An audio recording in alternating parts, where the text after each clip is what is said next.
আমাদের উপরে যেমন কাজ করতে হয়, রাজ্যের নিচেও কাজ করতে হয়। চাঁদে হাত দিতে যান ভালো, মাটিতে পায়ে থাকে, মানে মাটিতে পা রাখতে হবে। দাদা একটা রাজনৈতিক প্রশ্ন, আজকে দাদা নির্বাচনের আগে পাহাড়ে ধস বিজেপি। কোনো ধস না, আপনাদের এই মিডিয়াতে ধস। কি ধস? ওই লোকটা 2024-এ রাজু বিস্তার বিরুদ্ধে নির্দল প্রার্থী ছিল, 20 লক্ষ ভোটারের মধ্যে 5,000 ভোট পেয়েছে। ওকে ওখানে কার্শিয়াঙে টিকিট দেওয়া হবে না।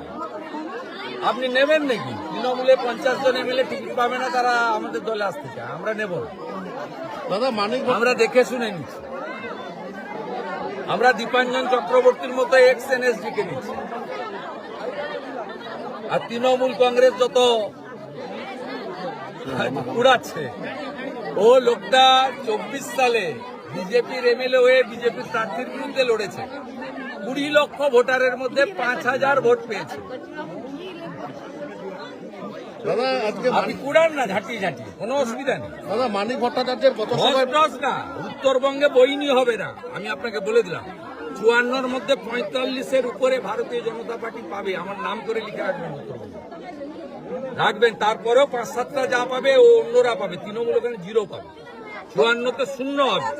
মালদা থেকে আলিপুরদুয়ার, কোচবিহার 0 হবে, আমি আপনাকে আজকে বলে দিই। দাদা মানিক ভট্টাচার্যের পথসভায় বিক্ষোভ, চাকরি চোর স্লোগান তৃণমূল কর্মীদের। চাকরি তো সবাই